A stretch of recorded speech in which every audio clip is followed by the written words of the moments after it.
हम लक्ष्मी चौधरी अहाँ सब गोटे के प्रणाम करे छी। आई हम एकटा हनुमान जी के गीत लऽ कऽ अहाँ सब गोटे के समक्ष उपस्थित भेलहुँ हैं। गीत नीक लागत तऽ एहि चैनल के सब्सक्राइब करब और एहि गीत के अधिक से अधिक शेयर करब। धन्यवाद। सुतल राम के जगाओ हनुमान जी, सुतल राम के जगाओ हनुमान जी, सुतल राम के किए देवन बैसा कल लक्ष्मण राम के देवन बैसा लक्ष्मण राम के किए देवन बैसा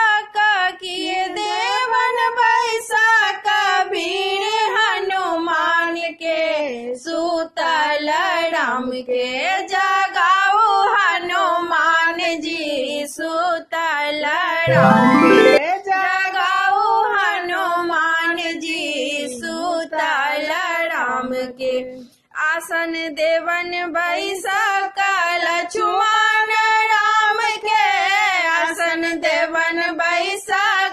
लक्ष्मण राम के सिंहासन देवन बैसा, सिंहासन देवन बैसा कबीर हनुमान के, सुतल राम के जगाओ हनुमान जी, सुतल राम के जगाओ हनुमान जी, सुतल राम के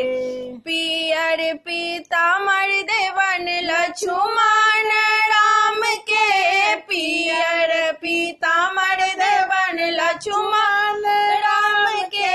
लाला लंगोटा,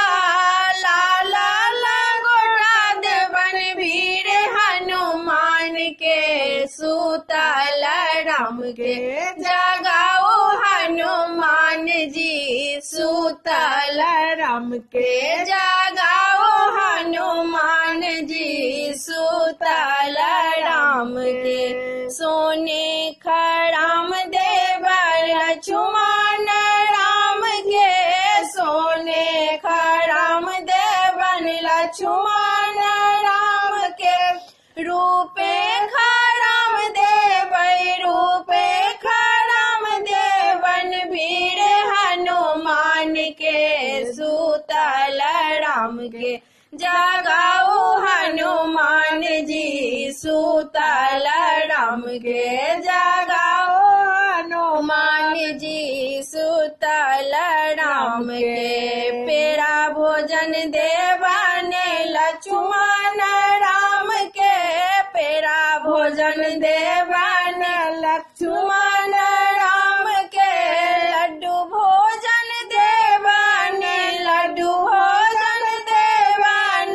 वीर हनुमान के, सुतल राम के जगाओ हनुमान जी, सुतल राम के जगाओ हनुमान जी, सुतल राम के